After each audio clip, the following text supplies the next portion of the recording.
waan idin salaamo dhammaan saaxiibada ku xiran janaalka Bidaayo Show aad ayaan idinkaga mahadcelinaa sida wanaagsan aad ula socotaan muuqaaladan bartan soo dhigo soo dhawaada saaxiibayaal maanta waxaan rabaa inaan idila wadaago xog iyo xaqiiqooyin u gaar ah filimka jacaylka ah ee Dil Aashiqaana.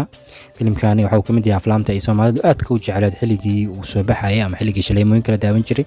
haddaba waxaan eegi doonaa filimkani xogaha iyo xaqiiqooyinka laga diiwaan galiyay, balse intaan u guda galin muuqaalkayga waxaan ka codsanayaa janaalka soo birto subscribe saarto haddii uu muuqaalku cajab geliyo like saar sii share gareeyo la wadaaga asxaabtaada wixii ay qabto comment-ka soo reeb soo dhawaada saaxiibayaal.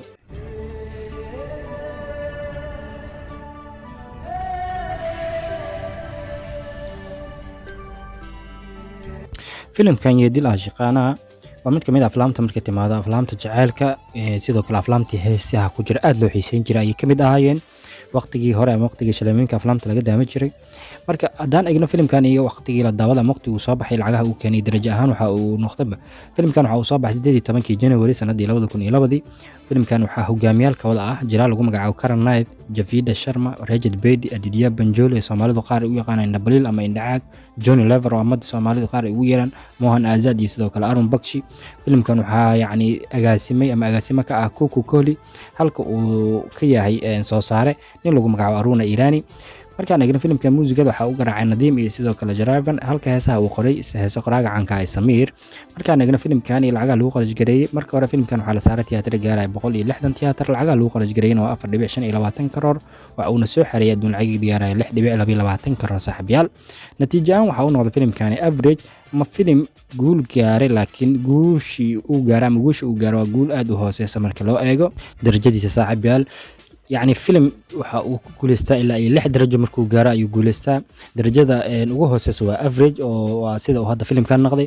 darajada ku xigta waa samihid, darajada kale waa hit super hit inuu noqdo weeyaan, kadib all time blockbuster oo noqdo ama andhay blockbuster oo noqdo kadibna all time blockbuster waa darajada ugu weyn ee filim uu ku guuleysto ama uu gaaro markuu guuleysto.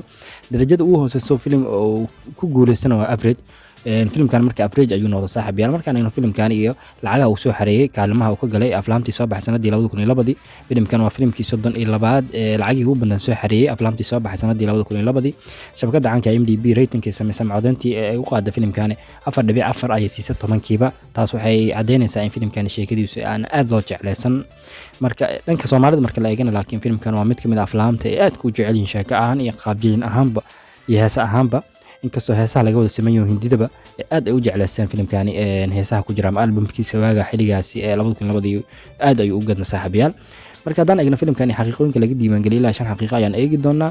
xaqiiqada koowaad filimkan waxa leeyahay waa filimkii 12aad ee albumkiisa lacagii u badnaa laga helay ilaa 11 filim oo kaliya ayaa ka horeeyay. xaqiiqada labaad filimkan waa filimkii saddexaad ee jilaaga Karan Knight ama hogaamiyaha filimkani uu sameeyo ama filimkii saddexaad weeyaan ka hor wuxuu ka soo muuqday asigoo aad u daayar filimkii Masar India ama Nilka Bursaacada.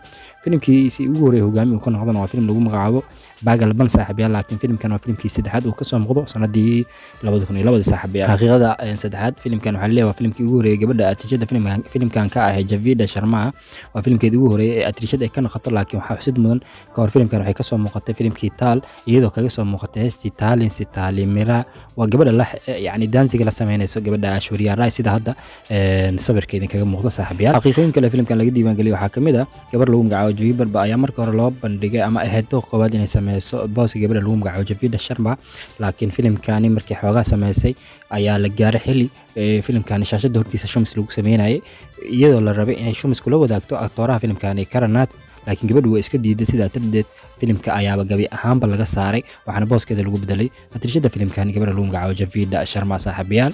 xaqiiqada ugu dambeysa filimkan kala wadaagi doona waxa weeyaan waxa leeyahay filimkan inkastoo uu guul hooseysa uu gaar haddana heesihiisa ayaa noqdeen heesi aad loo jecleysa sanadii 2002 saaxiibayaal. intaas ayaan kusoo gabagabeynaa saaxiibayaal xogtii xaqiiqooyinkii aan kala wadaagay filimka caanka ah Dil Aashiqaana ka oo kamid ah aflaamta jacaylka ee Soomaalidu aad ku jeceshahay.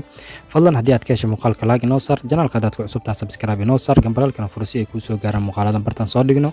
sii share gareeyo la wadaaga asxaabtaada wixii ay aad qabto comment-ka noogu reeb. waan ku mahadsantahay daawashada muuqaalkeena.